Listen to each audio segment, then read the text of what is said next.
예수께서 무리를 보시고 산에 올라가 앉으시니 제자들이 나아온지라. 입을 열어 가르쳐 이르시되 심령이 가난한 자는 복이 있나니 천국이 그들의 것이며, 애통한 자는 복이 있나니 그들이 위로를 받을 것이며, 온유한 자는 복이 있나니 그들이 땅을 기업으로 받을 것이며, 의에 줄이고 목마른 자는 복이 있나니 그들이 배부를 것이며, 긍휼히 여기는 자는 복이 있나니 그들이 긍휼의 여김을 받을 것이며, 마음이 청결한 자는 복이 있나니 그들이 하나님을 볼 것이며, 화평하게 하는 자는 복이 있나니 그들이 하나님의 아들이라 일컬음을 받을 것이며, 의를 위하여 박해를 받는 자는 복이 있나니 천국이 그들의 것임이라. 나로 말미암아 너희를 욕하고 박해하고 거짓으로 너희를 거슬러 모든 악한 말을 할 때에는 너희에게 복이 있나니 기뻐하고 즐거워하라. 하늘에서 너희의 상이 큼이라. 너희 전에 있던 선지자들도 이같이 박해하였느니라. 아멘. 저희들은 오늘 함께 천국을 소유하다, 천국을 소유하다라는 제목으로 하나님의 말씀을 나누도록 하겠습니다. 지난주 저희들은 광야에서 외치는 소리를 들었습니다. 회개하라, 천국이 가까이 왔느니라. 이와 함께 회개하라, 심판 또한 다가오고 있다, 하나님의 진노하심이 임박하였다라고 선포되었습니다. 이 광야에 외치는 소리를 향하여 예수 그리스도께서 한 걸음 한 걸음 걸어 나가십니다. 그리고 세례 요한에게 세례를 받으십니다. 그리고 직후 바로 광야로 나아가 시험을 받으십니다. 그리고 다시 돌아와 공생의 사역을 하기 시작합니다. 예수님께서 처음 외친 선포는 무엇이었을까요? 오늘 저희들은 5장 말씀을 읽었는데 그 앞선 4장 12절 17절 말씀을 함께 살펴보도록 하겠습니다. 4장 17절 말씀 함께 있습니다. 이때부터 예수께서 비로소 전파하여 이르시되 회개하라, 천국이 가까이 왔느니라 하시더라. 아멘. 예수님께서 전파하십니다. 선포하십니다. 회개하라, 천국이 가까이 왔느니라. 세례 요한과 동일한 말씀입니다. 근데 마태복음 저자는 회개하라, 천국이 가까웠느니라 라고 선포했던 그 시기에 대해서 다음과 같이 말하고 있습니다. 이때부터 비로소, 이때부터 비로소, 어떠한 계기까지, 시기까지 예수님께서 사역을 기다리고 선포하시는 것을 기다리고 있으셨다는 것입니다. 그 이때부터 비로소는 어떠한 시기였을까요? 몇 절 앞선 12절과 13절 말씀에 다음과 같이 기록되어 있습니다. 함께 보십니다. 예수께서 요한이 잡혔음을 들으시고 갈릴리로 물러가셨다가 나사렛을 떠나 스불론과 납달리 지경 해변에 있는 가버나움에 가서 사시니. 아멘. 예수님께서 무엇을 들으셨다고요? 세례 요한이 잡히시고 감옥에 갇히셨다. 그것을 듣고 예수님께서 물러가십니다. 어디로요? 갈릴리 지역으로 물러가십니다. 유대 땅에서 갈릴리 지역으로 물러가십니다. 그리고 그곳에 한 곳에 정착하신데 가버나움, 바로 해변에 있는 좀 큰 도시입니다. 그러고선 그때부터, 이때부터 비로소 예수님께서 선포하시기 시작하십니다.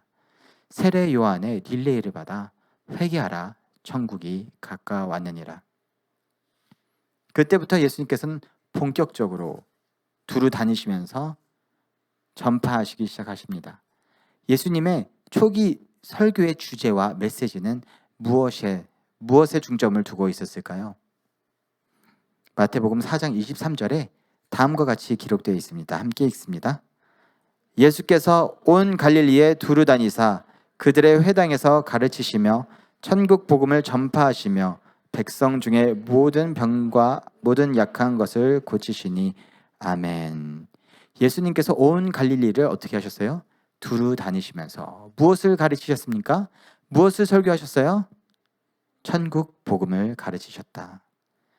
예수님의 설교의 핵심, 초점은 어디에 있었습니까? 바로 천국에 있었습니다.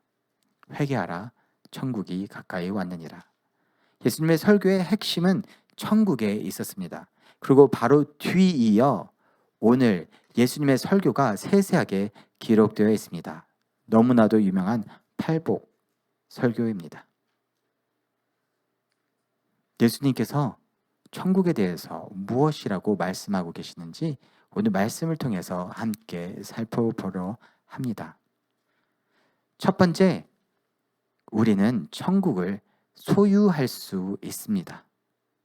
우리는 천국을 소유할 수 있습니다. 우리는 살아가면서 많은 것을 소유합니다. 그리고 소유하기 위해서 애쓰며 바둥바둥 살아갑니다. 여러분들의 주머니만 뒤져도 나타나는 소유하는 것이 있습니다. 그것이 무엇입니까? 바로 핸드폰입니다. 한때만 해도 전화기가 한 가정에 한 대가 있었습니다. 그런데 어느새 이것이 휴대용 전화기가 생겨서 저희들의 모든 주머니 속에 또는 가방 속에 하나씩 있게 됩니다. 그렇게 저렴하진 않습니다. 그래서 저희들이 구매할 때 일시불로 하지 않고 계약을 합니다. 2년, 3년. 그리고 그 시기가 끝날 때쯤 또 새로운 기종의 새로운 모델들에 눈이 가게 됩니다. 그래서 저희들은 또 다음 계약을 맺습니다. 또 새로운 계약을 맺습니다. 저희들은 핸드폰을 소유하고 있습니다. 또 소유하고 있는 것이 있습니다. 아마 여러분들이 다 오늘 교회에 예배 자리로 나오기 위해서 이것을 몰고 오셨을 것입니다. 바로 자동차입니다. 미국 통계에 보면 미국인들이 6년마다 새로운 차를 구매한다고 합니다. 6년마다. 그래서 한 사람이 평생 9.4대의 차를 구매한다고 합니다. 6년 동안 론을 다 갚아갈 때쯤 또 새로운 차를 구매하는 겁니다. 또 6년 동안 론을 갚아갈 때쯤 또 새로운 차를 구매하는 것입니다. 우리는 소유하기를 좋아합니다. 뭔가 지고 싶어 합니다. 우리들이 소유하는 것 중에는 또 주택이 있을 수도 있습니다. 있으신 분들이 있으실 수도 있고 없으신 분들이 있으실 수도 있습니다. 캐나다에는 없어도 한국에 있을 수도 있습니다. 하지만 이것은 가격이 상당합니다. 그래서 한 채를 사면 평생 그것에 대한 론을 갚기에 아둥바둥 살아가고는 합니다. 많은 사람들은 소유하기 위해서 열심히 일하고 아둥바둥 살아갑니다. 그런데 우리들이 꼭 소유해야 되는 게 한 가지 있는데 그것은 바로 천국입니다. 여러분들은 천국을 소유하고 계십니까? 핸드폰을 소유하고 있는 것처럼, 자동차를 소유하고 있는 것처럼 천국을 소유하고 계십니까? 오늘 본문을 보면 예수님께서는 천국을 소유할 수 있는 것처럼 표현하십니다. 우리들이 생각하기에 어떻게 천국, 하나님의 나라를 우리가 어떻게 소유할 수 있어? 라고 의문을 가지실 수도 있지만 말씀에 보면 다음과 같이 기록되어 있습니다. 오늘 본문 3절 말씀 함께 읽습니다. 심령이 가난한 자는 복이 있나니 천국이 그들의 것임이요. 아멘. 천국이 그들의 것입니다. 심령이 가난한 자는 복이 있다. 왜? 천국이 그들의 것이다. 영어 성경을 NIV 성경 보면 Theirs is the kingdom of heaven. 하나님의 나라가, 천국이 그들의 것이다. 10절에도 반복되어서 다음과 같이 표현되어 있습니다. 10절 말씀 함께 있습니다. 의를 위하여 박해를 받는 자는 복이 있나니 천국이 그들의 것임이라. 아멘. 의를 위해 박해를 받는 사람들은 복이 있다. 왜? 천국이 그들의 것이다. Theirs is the kingdom of heaven. 우리는 천국을 소유할 수 있다고 예수님은 표현하고 계십니다. 마태복음 19장에 보면 사람들이 예수님께로 나옵니다. 그들 중에 예수님께서 안수하여 주시고 기도해 주시기를 기대하면서 어린아이들을 예수님께 데리고 나옵니다. 그때 예수님의 제자들이 예수님 얼마나 바쁜데 어린아이들까지 신경 쓸 시간이 없습니다 라고 그럴 때 예수님께서 다음과 같이 말씀하십니다. 마태복음 19장 14절 말씀 함께 읽습니다. 예수께서 이르시되 어린아이들을 용납하고 내게 오는 것을 금하지 말라. 천국이 이런 사람의 것이니라 하시고. 아멘. 천국이 이런 사람의 것이다. 영어 NIV 성경은 belongs to, 이런 사람들에게 소유권이 있는 것이다 라고 표현되고 있습니다. 예수님은 반복하여서 표현하십니다. 천국이 그들의 것이다. 이런 사람들의 것이다. 즉 천국은 소유할 수 있다는 것입니다. 그렇기 때문에 우리들은 스스로 물어봐야 합니다. 우리들이 지고 있는 것이 너무나 많은데 정작 우리들은 천국을 소유하고 있습니까? 우리들은 천국을 소유해야만 합니다. 두 번째, 천국은 이 세상의 질서와 상당한 차이가 있습니다. 천국은 이 세상의 질서와 상당한 차이가 있습니다. 나라마다, 지역마다 차이가 있습니다. 한 나라에서 되는 것이 다른 나라에서 되지 않습니다. 다른 나라에서 되는 것이 한 나라에서는 되고는 합니다. 캐나다에서 합법적인 것이 있습니다. 그것이 무엇입니까? 대마초입니다. 그런데 한국에 가면 가능한가요? 가능하지 않습니다. 잡혀갑니다. 제가 자라왔던 카메룬에서 가능했던 게 있습니다. 택시에 평균 많이는 8명, 9명까지 탑승을 했습니다. 이것은 밴이 아닙니다. 그냥 승용차, 택시입니다. 뒤에 4명에서 5명, 운전 조수석에 2명, 그리고 제가 한번 탔던 적이 있는데 운전수석에 같이 탑니다. 기어를 변속해야 되기 때문에 운전사가 안쪽으로 들어갑니다. 그리고 손님이 바깥에 타고 손님이 문을 닫아야 됩니다.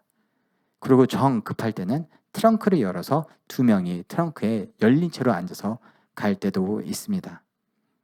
만약에 캐나다에서 이렇게 다닌다면 바로 잡힐 것입니다. 캐나다에서 되는 게 한국에서 안 되고 카메룬에서 되는 게 캐나다에서 안 됩니다. 지역마다, 국가마다 상이한 것이 있습니다. 이와 같이 천국의 질서와 이 세상의 질서는 상당히 다릅니다. 무리들이 예수님께로 몰려옵니다. 예수님이 사역을 시작하신 지 얼마 안 됐는데 무리들이 예수님께 몰려오기 시작합니다. 어떤 사람들이 예수님께 몰려왔을까요? 아마도 병들어서 여기저기 의사를 찾아봤지만 해결되지 않았던 사람들, 그런 사람들이 찾아갔을 것 같습니다. 너무나 궁핍하고 가난하여서 방법이 없어서 예수님을 찾아간 사람들이 있었을 것 같습니다. 마음의 상처와 아픔이 너무 심해서 너무 답답해서 잠을 자려고 해도 잠이 자지지가 않는 사람들이 예수님을 찾아갔을 것 같습니다. 귀신 들린 사람들, 뭔가 아이가 계속해서 이상한 행동을 하는데 아무리 수단과 방법을 써봐도 해결되지 않는 사람들, 이런 궁핍하고 가난하고 애통하고 줄이고 목마른 사람들이 예수님께 몰려들었을 것 같습니다. 근데 갓 선택된 예수님의 제자들이 그런 다가오는 무리들을 보면서 어떠한 느낌을 받았을까요? 가난하고 궁핍하고 애통하고 목마르고 줄인 자들을 보면서 불쌍하다. 저 사람들 참 불쌍한 사람들이 많구나 라는 생각을 했었을 것 같습니다. 그런데 그때 예수님께서 제자들에게 다음과 같이 말씀하십니다. 심령이 가난한 자는 복이 있다. 애통하며 우는 자는 복이 있다. 의에 줄이고 목마른 자는 복이 있다. 네? 어떻게 배고프고 목마르고 슬프고 애통하고 가난하고 궁핍한 게 복이 있는 것이죠? 마치 저희들이 TV로 아프리카의 불쌍한 못 먹은 영양실조가 있는 어린아이들을 보는 그런 광경을 보는 것처럼 제자들은 뭔가 짠한 안타까운 마음이 있었을 텐데 그런 다가오는 무리들을 보시면서 예수님께서는 제자들에게 저들은 복이 있다. 심령이 가난한 자는 복이 있다. 복이 있다라고 말씀하고 계신 것입니다. 여러분들 제대로 배고파 보셨던 적이 있으십니까? 제대로 망하고 가난하고 굶주리고 애통하고 슬퍼하고 목말랐던 적들이 각각 있으셨을 것입니다. 각자 생각나는 여러 가지 장면들이 분명 있으실 것입니다. 그 중에 저에게 가장 떠오른 장면은 제가 대학생 때였습니다. 한 번은 정말 돈이 없어서 먹을 것이 없었습니다. 시험 기간이었습니다. 그때 학교 도서관에서 중앙도서관에서 공부를 하고 있는데 도서관이 신축이 되어서 너무 삐까번쩍했습니다. 근데 그곳에서 공부를 하는데 너무 배고픈 것입니다. 그래서 정수기에 가서 물을 벌컥벌컥 마셨습니다. 물로 배를 채운 것입니다. 그리고 또 공부를 하는데 물로 배를 채우면 30분, 1시간이 가면 또 배고파집니다. 그래서 또 가서 정수기에서 물을 벌컥벌컥 마시기 시작했습니다. 제가 너무 자주 가면 자주 친구들이 공부하다가 나와서 쉬는 시간이 같지 않습니까? 그래서 또 내가 나온 것을 볼까 싶어서 눈치를 보면서 나와서 마시고 또 마시고 그러는데 그때 아프리카에서 자랄 때 교회에 나왔던 친구들의 모습이 순간 떠올랐습니다. 그때 친구들은 하루에 한 끼를 먹고 30분, 1시간을 걸어서 교회로 왔습니다. 너무 배고프니까 교회만 오면 수도가에 가서 물을 벌컥벌컥 마시고는 했습니다. 그들의 허기를 달래는 방법이었습니다. 근데 대학생 때 그 삐까번쩍한 도서관에서 제가 벌컥벌컥 물을 마시는데 그때 모습이 연상되면서 너무 초라해 보였습니다. 아, 나는 밥을 사 먹을 돈도 없구나. 이것이 오늘도 내일도 내일 모레도 한동안 먹을 수가 없구나. 내가 안 먹고 싶어서 살 빼고 싶어서 다이어트 할 때는 아무런 상관이 없는데 내가 돈이 없어서 못 먹다 보니 너무 비참하게 느껴지는 것입니다. 그래서 그때 내가 없어서 못 먹느니 내가 안 먹겠다 해서 금식을 선포했던 적이 있습니다. 내가 금식을 하겠다. 내가 못 먹는 게 아니야. 내가 금식을 하는 거야. 하면서 40일 금식을 선포했던 적이 있습니다. 아마도 여러분도 각각 있으실 것입니다.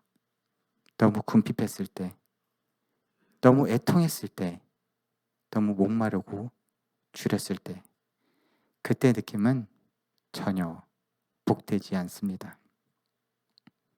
처참하고 비참합니다. 그런데 예수님께서는 말씀하십니다.